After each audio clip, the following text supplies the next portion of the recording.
Right, loads to get into. Dharmesh, Benjamin Sesko, right?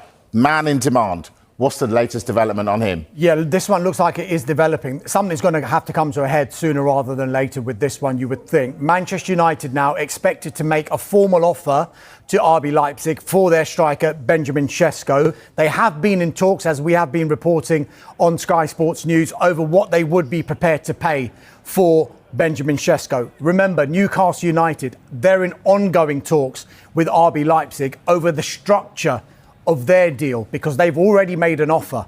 They were the ones who made the first move. That deal was worth around £69.8 million all in, including performance-related add-ons. It should be said from the player's perspective, he hasn't made a decision yet. He's open to both projects, but one source, and I should reiterate this, only one source has told Sky Sports News that he's leaning towards Manchester United. That is if they can agree a deal, because it will all be a moot point if there's no agreement with either club, or if there's only agreement with one club, then RB Leipzig will clearly deal with that club. United's pursuit of Sesko, though, it could have ramifications, not least on one of their current strikers who, during the US tour, started a couple of games, was on the bench the other night, Rasmus Hojlund. And after that game against Bournemouth, he spoke to the media. He went out of his way to speak to the media in the mix zone, Rasmus Hojlund, after scoring against Bournemouth. And he said he wants to stay and fight for his place. Ruben Amorim, speaking ahead of that match, said he's really happy with Rasmus Hojlund, but he doesn't know what's going to happen in this transfer window. We understand, though, that Manchester United are willing to listen to suitable offers for Rasmus Hojlund in this transfer window. We know that Manchester United are prioritising sales in this transfer window. They can sign Benjamin Sesko without making sales, but then they'd need to make sales after bringing him into the football club. So for Rasmus Hojlund, let's bear in mind he's had 2 difficult years at United. United aren't in Europe next season. There are going to be very limited options. If they sign another number 9, 2 number 9s, there's not going to be a lot of football there, especially when you consider the likes of Matheus Cunha, Brian Mbeumo can play up front as well. If United do sign Sesko, it does feel like Rasmus Hojlund's days are potentially numbered at the football club, which will be a disappointment for him because he signed for £72 million. It'll be a disappointment for the club as well because they're likely to make a loss on him. He signed a 5-year contract after that £72 million deal was signed with Atlanta. It means his book value is currently around £43 million.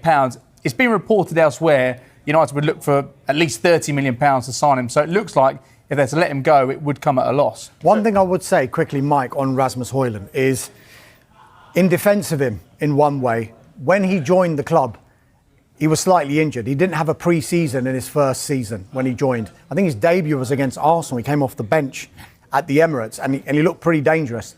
His second season, he was actually looking really, really sharp in pre-season until he picked up quite a bad hamstring injury, which meant he missed the rest of pre-season and again was playing catch-up at the start of last season and then rejoined later on.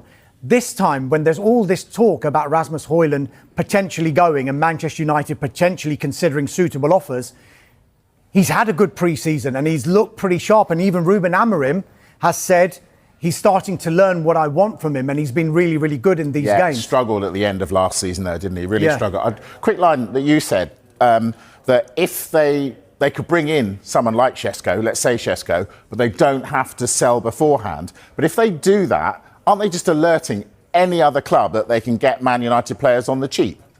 I think that Manchester United are aware that the clubs are aware of this situation already because it's clear, despite the fact Ruben Amorim said that these players, and there's 4 of them right now who aren't training with the first team, aren't in the US with the squad, that they are surplus to requirements and the club and the players actively looking to move away. So yes, it does somehow make their situation from a negotiating point of view more difficult, but if it means they can get in Benjamin Sesko for the start of the season, it means they take a slight hit on the fee they're going to get for the likes of Jadon Sancho, Alejandro Garnacho, Anthony Terrell Malacia. Those are 4 players we know are definitely looking for moves away. Rasmus Hojlund potentially one as well. I do understand where you're coming from, but for United, it makes more sense to try and bring in this player now so he can have a little bit of a pre-season, train with the first team, to ideally be in that matchday squad for that first game against Arsenal on the Super Sunday. Yeah, I wonder whether United are just trying to do a reset now, because are they willing to start taking hits on players?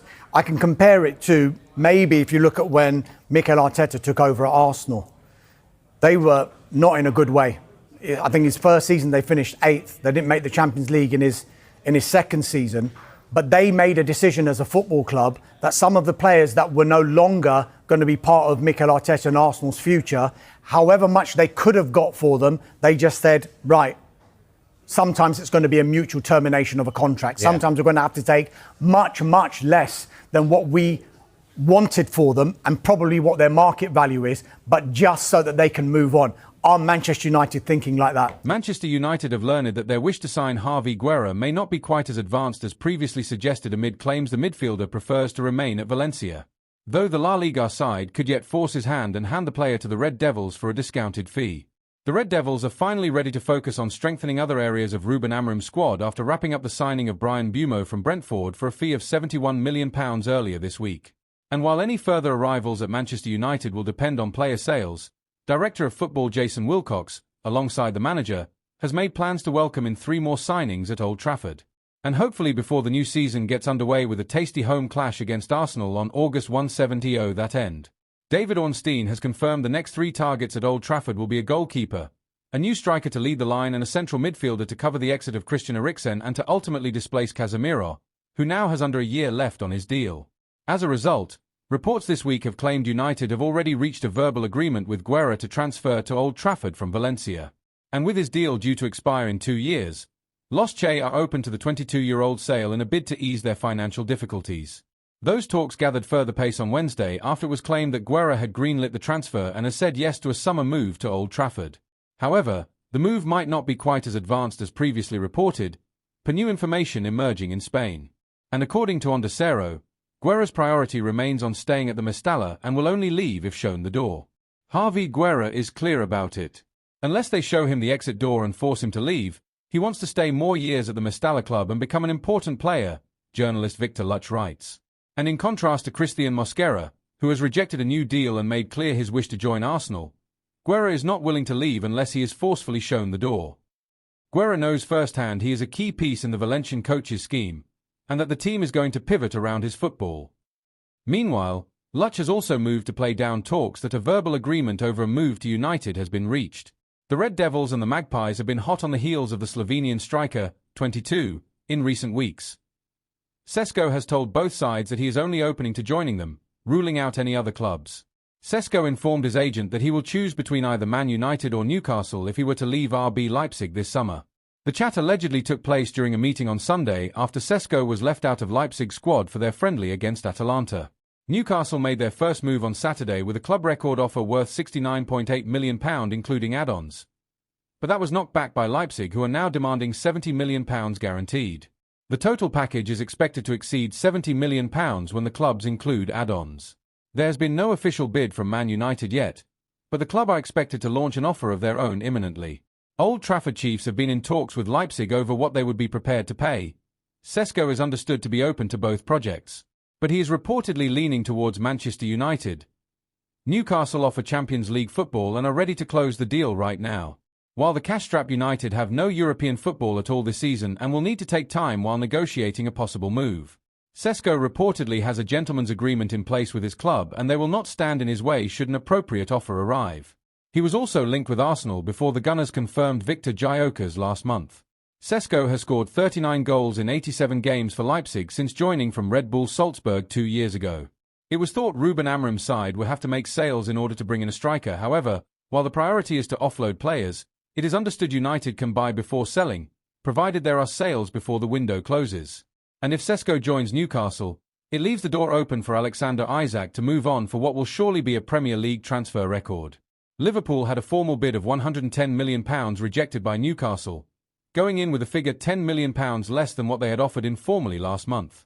Newcastle have slapped a whopping £150 million price tag on their prized asset Isak, who was their most expensive signing at £68 million and scored 23 Prem goals last season. Isak reported to Newcastle training on Monday morning after missing the club's pre-season tour of Asia.